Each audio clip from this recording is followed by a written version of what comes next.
સોમવારે હું મરવાની હતી, મેં રસ્સી બી લાવેલી ફાંસી દેવા. આગળવાળા જોઈ ને એને હરામ આવે મારા ભાઈને. જો એની બેન મરવાની હતી, ફાંસી દેવાની હતી, તો અહીંયા મને જગ્યા મળી તો મેં જીવી. તબિયત સારી? હા, દવા આપે છે. દવા આપે છે? કેમ છે પેલા કરતા? પેલા કેવી રીતે રોડ ઉપર આંટા મારતા હતા, હવે અહીંયા મસ્ત સહારો મળ્યો, બધા બહેનો ભાઈઓ બધા મળે છે, કેવું લાગે છે?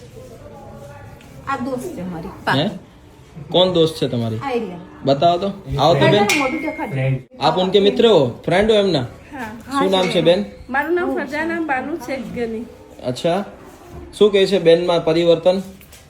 આ બેન તો સારી છે પણ આખો દિવસ સુઈ જાય, ખાવાનું બહુ ખાય છે.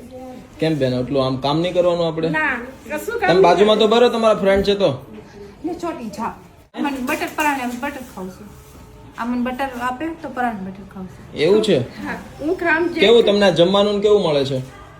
બહુ સરસ. તો કઈ છે જો મેં કેમ, હું રવિવારે સોમવારે હું મરવાની હતી, મેં રસ્સી બી લાવેલી ફાંસી દેવા. શનિવારે મેં રાત્રે હુઈને ભગવાનને બધાને હાથ જોડીને પ્રાર્થના કરી, મેં મરવાની નથી. 20 વર્ષ થઈ ગયા મારો વર નથી. આટલા નાના પોયરા હતા, મેં મોટા કર્યા, એને 12મી મેં પરાવી ને લગ્ન બી મેં કર્યા મારા બંને દીકરીના.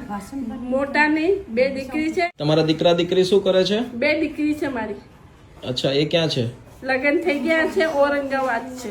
એવું છે? હા. તો તમે ગળે ફાંસો ખાવા જતા હતા? હા, રવિવારે હું સોચ્યું હું સોમવારે ફાંસી લઈ લેવા. મને મારો ભાઈ મને હકાલે છે ને ઘરમાંથી, મારી મમ્મી મને હકાલે છે, તું નથી જોઈતી મને. એટલે મોટા નાનો.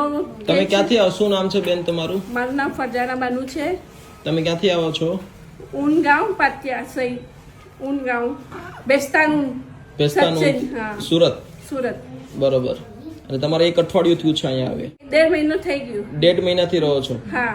બરોબર. બધું જો મને ચાય મળે છે, નાસ્તો મળે છે, બપોરે ખાવાનું મળે છે, સાંજે ચાય મળે છે, નાસ્તો મળે છે, મને દવા મળે છે. ફી હું મને કશું જરૂરત હોય તો મને બધું અહીંયા મળે છે. મિત્ર પણ મળી ગયા?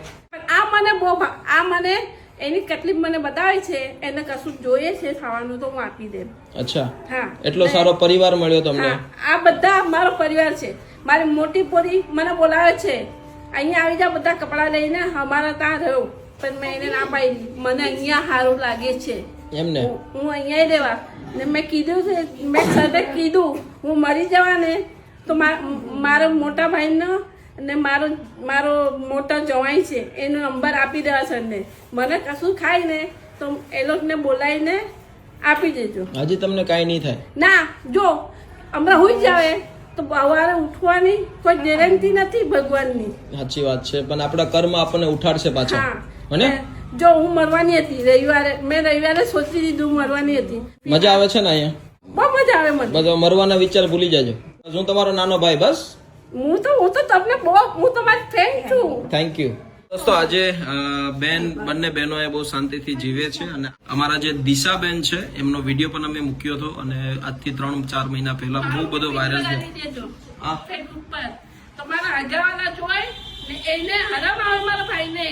જો એની બેન મરવાની હતી, ફાંસી દેવાની હતી, તો અહીંયા મને જગ્યા મળી તો મેં જીવી. બસ દોસ્તો, કોઈ પણ વ્યક્તિનો એક અલગ કહાની હોતી હોય છે, પણ આજે અમારા દિશાબેન અને અમારા ફરજાના બેન બહુ શાંતિથી અહીંયા જીવે છે. જોઈ શકો છો અમારો આ ફેમિલી રૂમ છે. શાંતિ છે, કશું નથી. બસ તમે સપોર્ટ આપતા રહેજો. અને એમના જે ફરજાના બેનના જે ભાઈ છે, અમે એમની કહાની જાણતા નથી, સાચું શું છે ખોટું શું છે, પણ માણસની નીતિના ખાतिर અમે આ કામ કરીએ છીએ. કોઈ પણ નાત જાત જોયા વગર અમારી આ સેવા. તમે પણ આમાંથી શીખો. માણસ છે તો માણસની મદદ કરીએ છીએ. સપોર્ટ આપતા રહેજો. Thank you.